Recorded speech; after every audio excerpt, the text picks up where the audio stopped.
The elections have occurred in Venezuela, and I'll be speaking to Simon Rodriguez. He's a founding member of the Socialist and Freedom Party of Venezuela. He's written for NACLA and the New Arab, and he has a lot of articles on the site VenezuelanVoices.com. He's author of Why Did Chavismo Fail? He's presently in the Dominican Republic. Good evening. Good evening. Thank you for the invitation. On the 28th of July, you wrote, "The process of the election has been fraudulent from the beginning." What did you mean about that? Well, you see, the elections in Venezuela have occurred in a very special and strange, unique context, because the left, including sectors of the left that traditionally supported Chavismo, was completely banned. It could not participate in the elections. Basically, those parties like our own, which had the recognition of the electoral authority, lost it. The majority of parties that had it lost it after the 2015 elections, when Chavismo lost 2/3 of the parliament and decided to, well, basically ignore this result and take away all of the legal capacities of this parliament. It became really a strongly Bonapartist regime, which means it's based on the military, based on the executive authority, and it controls also all of the other branches of government in a very authoritarian fashion. So all elections after that have been really sham elections. And in the case of this current election, for example, the Communist Party, which is a very old party, which has Stalinist roots. It was created in the 1930s, one of the oldest oldest parties in Venezuela. The government took away its credentials, electoral credentials, and put Maduro's face on the Communist Party's electoral card, while the Communist Party had decided to support another candidate, not Gonzalez, not the main opposition candidate, but actually another one, after being banned from having their own candidate, which was their first choice. So this that has been arbitrarily applied to the left has also been applied to the right wing. Many parties have been handed over to Maduro supporters, at least their electoral credentials. And also there was a lot of repression during the campaign. Things like normal campaign activities, like renting, to have sound on your speakers and microphones and so on. The people who rented this equipment for campaign activities of the opposition were persecuted, some of them jailed. Even selling food to opposition activists or the candidate was subjected to repression, or renting a room in a small hotel for these activists of the other campaigns. So it wasn't really, a normal campaign. It was a campaign where the government at each step was saying, we are in control, we are not going to lose this is going to be our way. And Maduro even said clearly on July 19th, that is roughly a week before the elections, that if he lost, there would be a bloodbath, and that no one should make a mistake because they are a military power and they police power. He stressed this word, police power, because traditionally the Chavista government has portrayed itself as a civic military union. But he incorporated into the equation the police element, which is a new thing. He said, well, we are, yes, civic military and police. So if we lose, there will be a bloodbath because we will not give away the power that we have. unfortunately, this is a prophecy that he has fulfilled. What about the population in exile? There's millions of people who have left the country. Did they have the right to vote?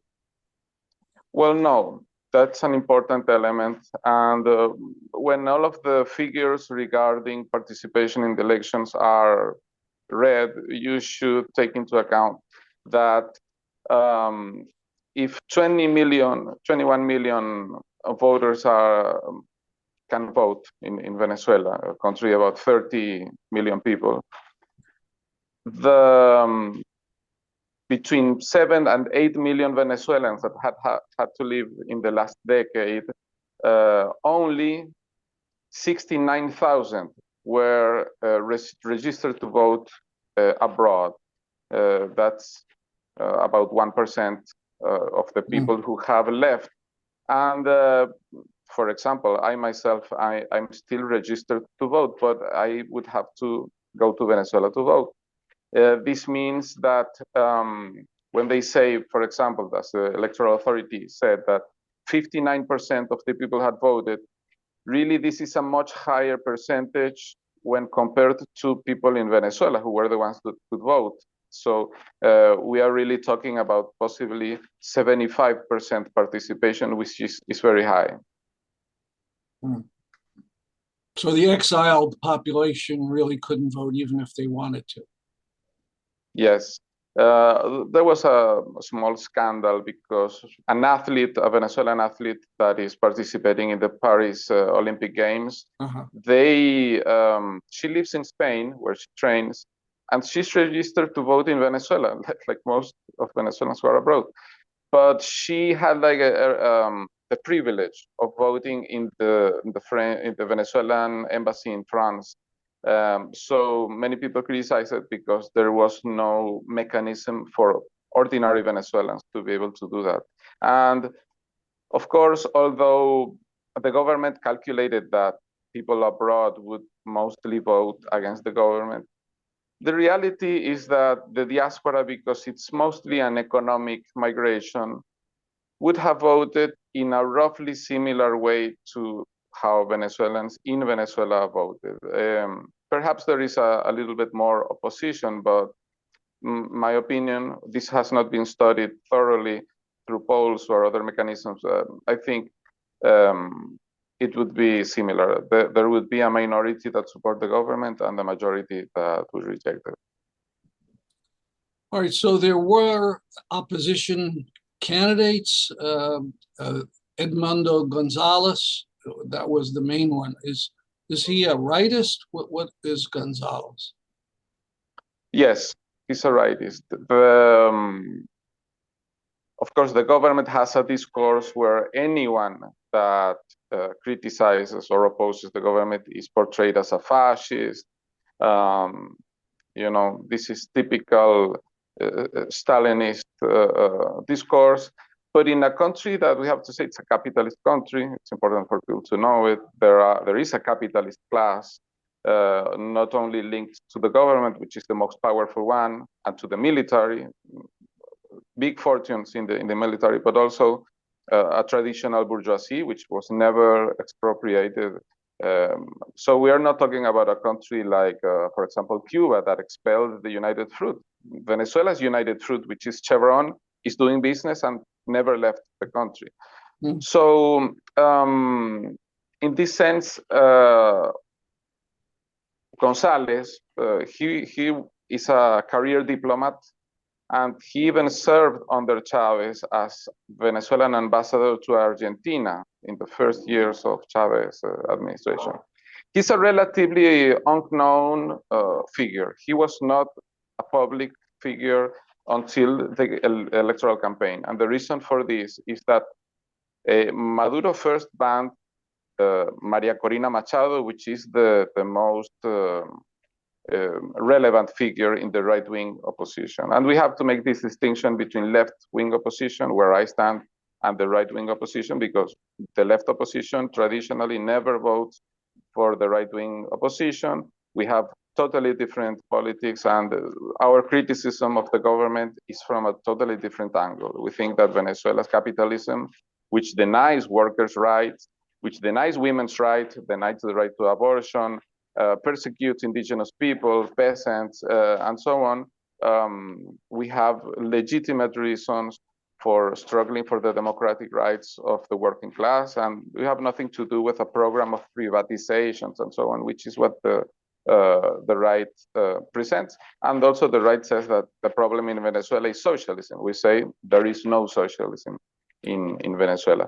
But to cut it a little bit shorter, this Maria Corina Machado, she won a primary in the right-wing sector, and the government banned her from competing. So then she pointed to another person which was relatively unknown, Corina Lloris, an academic, and the government would not let her participate either, even when she did not have any legal reason, which there was no ruling, no administrative decision or anything that would ban her from running. And after that, the third one in the line was this Edmundo Gonzalez, who was also unknown. So basically what the government tried to do was to put conditions in place where there would be a boycott of the elections. But this sector that is aligned with Maria Corina decided to run even if in the worst of conditions. And so they had this man who relatively unknown, Gonzalez, running. And the only reason why many Venezuelans, most Venezuelans voted for him is that he's perceived to be an authentic opposition. This is a difference with the other 8 candidates that were allowed to run. As I said, none of them from the left, but all from the right, which are perceived to be really like stooges, puppets of the Maduro government. I see. Now, I want to step back into your article, and you said something that seemed very shocking, at least to me. You said the economy has shrunk by 80%. Does the Maduro government admit to those numbers? No. Basically, what the government did when we had hyperinflation, back in starting in 2015, 16, was to stop having official economic statistics. This only was restarted recently. And there's a lot of doubts about official statistics. The government basically is a denialist government. They say not 8 million or 7 million have gone, but maybe 1 million. Claims that the economy is growing, while observers think it stopped shrinking, but it did not start growing. And in fact, this is a decade-long process of this destruction of the economy that reached this shocking figure of 80%. This is a consensus among economists from all tendencies politically. And it started, as I said, 10 years ago. It's important, the chronology, because we have to remember that Trump's government in the US, he imposed sanctions on 2017 on the financial sector, basically, to make it difficult for the Venezuelan government to get new debt. And in 2019, he imposed oil sanctions, which meant that they would not buy Venezuelan oil. And there was a heavy dependence on US buying oil, which is might seem a contradiction because of the anti-imperialist pseudo rhetoric. But in fact, this was the case. The US stayed as the main economic trade partner of Venezuela up until the oil sanction. So what the sanctions did in a very criminal way, which we reject, was to to put dynamite on a destroyed house. Everything was already destroyed. The economy had already shrunk by more than half. And then we had the sanctions, which continued this process of destruction. And also the pandemic, the COVID-19 pandemic, had a destructive effect because it affected the oil market. And basically, in 25 years that Chavismo has been in power, it never took any step to transition away from oil dependency, not even in the face of all of the evidence of the need of humanity to move away from oil. And it's so absurd that they are pursuing a territorial claim, which would seem as if even on the rhetoric is a military rhetoric against Guyana, a neighboring smaller and poorer country. Based on the findings of oil, this is an old conflict, but it was renewed and took on new intensity because Guyana is the fastest economy growing in the world because of the new oil findings. So the thirst, the addiction for oil is stronger than ever. You mentioned Guyana Esquiva. What I don't know how, if I pronounced it. Yeah, in Spanish and in the Venezuelan tradition, we call this region Guayana Esequiba, and the Guyanese people call it simply Esequibo, which is the name of a river that at one point was the frontier between the Spanish and the Dutch, and after that between the Spanish and the English colonies.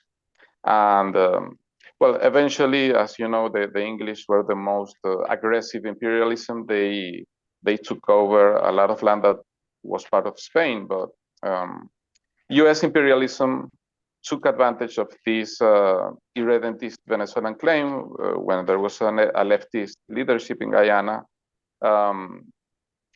And this is an interesting story in of itself, but to make it short, as socialists, we reject the possibility of an aggressive war against Guyana, and I think that the current crisis, the political and economic crisis, can, if Maduro stays in power, yeah, I think it's a real possibility that Venezuela could attack.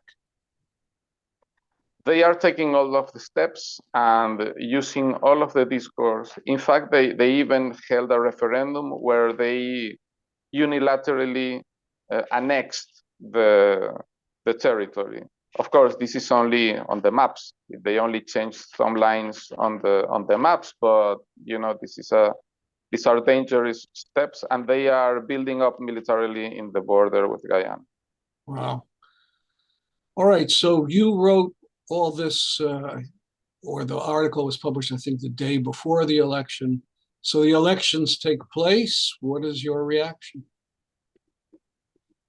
As I said, as the conditions were fraudulent from the start, nothing different could have been expected. And to make the story short on the claims, you know, from both sides on the electoral result, the government says it got 51% of the votes, having counted 80% of the polling centers, right? But it has not published the detailed result, which is what Venezuelan law requires, and this is the normal thing, and it's how it's always been.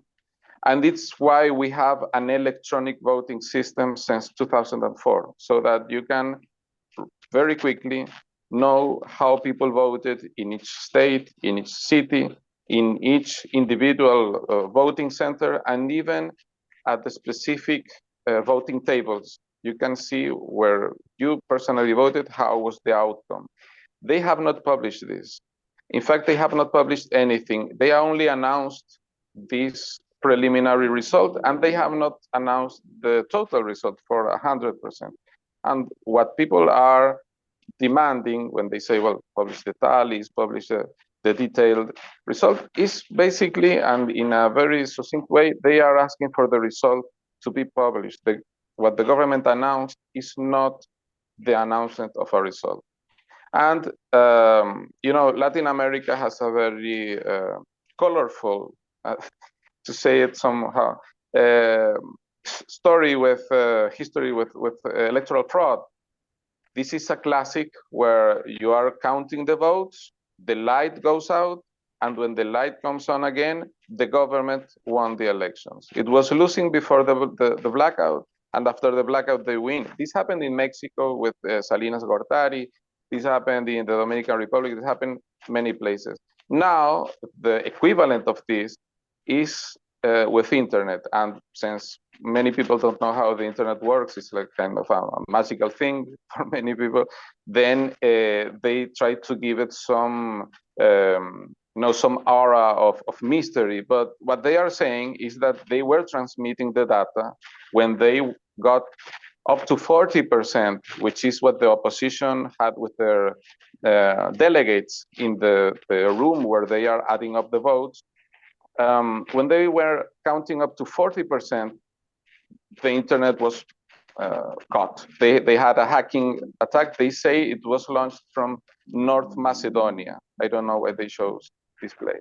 Anyway, then they couldn't keep counting, but somehow they were able to restore this and count by themselves without any opposition delegates up to 80%, and then they announced after midnight this preliminary result.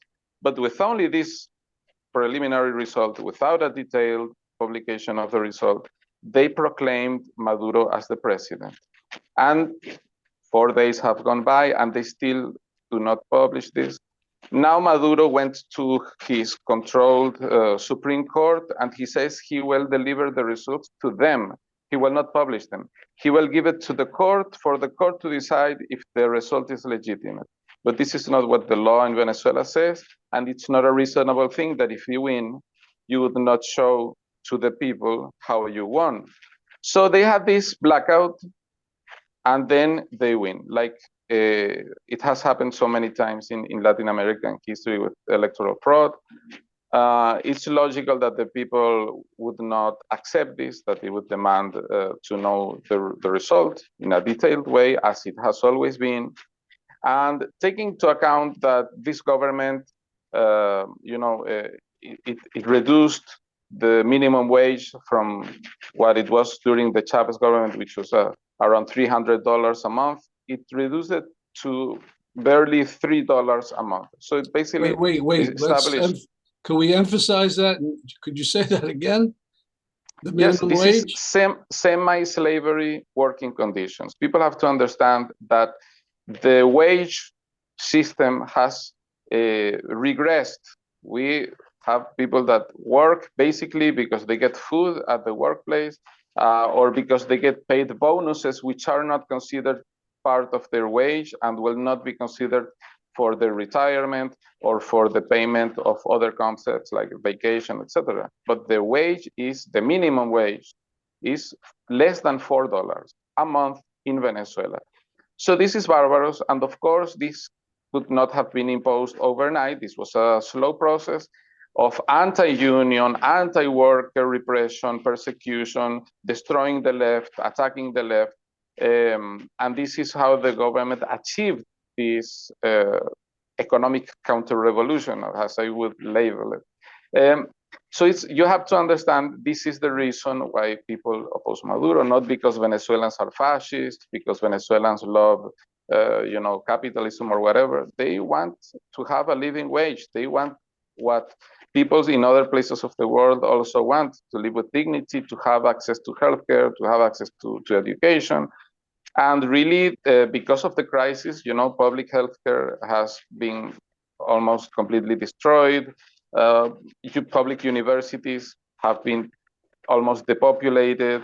Really, it's a disaster. The hyperinflation was so harsh that now the common currency in the streets in Venezuela are US dollars. This was not formally established as an economic policy of the government, but the government simply let it run, as it has happened in Zimbabwe and other places where the national currency is worthless and people have to recur to other ways to go about, buying things and having some sort of functional currency. So we hear in this country that there's been big demonstrations and that it's not middle class or rich people, that it's working people. Is that accurate? To start, rich people are a very, very small minority in Venezuela because all of this economic destruction. The middle class was impoverished. Many rich people simply left the country and are not living in Venezuela.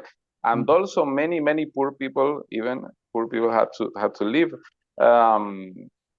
Many by foot, going to Colombia, to Ecuador, to Peru, even going by foot as far away as Argentina. So if you had a protest with rich people, you would have a very small amount of people. You could not do anything I big. understand. And also geographically, if you see the barrios, the places where people are demonstrating, it's the same barrios that rose up against neoliberalism, against social democratic governments in the 80s, like the Caracazo in 1989, where there was a huge massacre of more than 3,000 people killed by these predecessors, these people who ruled before Chavismo. So it's the same barrios, it's the same zones, it's the same working class that is now rising up and being repressed heavily, not only by the military, this police force that Maduro boasted about, but also by paramilitary death squads. You know, this is also a common occurrence in Latin America, where the government sort of does not do the repression directly, but indirectly through these people, so it cannot be held accountable for its actions. Even though many of them are simply policemen and the military in civilian plainclothes, but they are acting as paramilitary forces. There have been hundreds of people injured, more than 1,000 people detained. The government is boasting that they will be tried for terrorism. The human rights organizations are denouncing that people do not have a right to defense, to have a lawyer. They are presented collectively before judges, you know, not individually, but for example, 50 people, and the judge orders they be tried for terrorism and so on, simply for protesting. So this reminds us of the very, very dark, you know, periods of Latin American dictatorships that we have experienced in the past. It's very important for leftists abroad to understand that there is a left in Venezuela. Perhaps they will not agree with what I say. They don't like the positions of Trotskyists, like the Freedom and Socialist Party, but they can look at what the Communist Party, which is from a completely different tradition, what they are saying. They can look at what critical Chavistas are saying. These are people who make a distinction between Chavez and Maduro, and they still support and claim the legacy of Chavez, but they oppose Maduro. Look at what they are saying. And this is all people who did not vote for the right-wing candidate, but who do not accept that because we are in disagreement with this opposition candidate, that then the government can simply make a fraud and stay forever and have $3 wages a month, and have their death squads, you know, keeping people in line. We can't accept this. Nobody would accept this in their own country. So really, it would be important for solidarity to be with the Venezuelan working class, with indigenous people, with women, have a total ban on abortion in Venezuela, who have really no rights. Also, the LGBT community. Can I stop you for a second? Yes. In this so-called socialist Venezuela, there's a total ban on abortion? Yes. The only way in which legally a woman can have an abortion is an exception that was in place from the 19th century, which is if a doctor considers it's absolutely necessary to save her life. This is the only exception, but it never depends on the choice of a woman. And if there is incest or rape or any terrible condition, even health conditions which are not life-threatening but can lead to permanent injury, in these cases, this is criminalized, and there have been feminists who have been jailed for providing pills and assessing for example, teenage victims of rape. So this is the Venezuelan government. And I wanted to add the Attorney General of Venezuela is really what would be, in the US, it would be the equivalent of Alex Jones. This is a guy who says that COVID-19 and trans people are the invention of a globalist elite that wants to reduce the world population. And he insists on this definition. Not, he didn't say it once because he was, he has repeated it many times, and he is proud to be leading this so-called campaign against trans people. People have been jailed for being gay. Adult gay people in a party, more than 20 people were rounded up and jailed for offending the public morality in a private reunion. This is happening in Venezuela. So when people talk about the right wing, I think we have to be clear that there are two right wings. There is the right wing in the government that is anti-worker, that is anti-democratic, anti-socialist in deeds more than in words. And you have the other traditional right-wing opposition, and you have a left opposition. So you have to look at the complexity of this and side with the people, side with the rights that you defend in your own country, defend them in Venezuela as well. Well, thank you very much for this interview. It's been quite enlightening. Thank you, Stanley.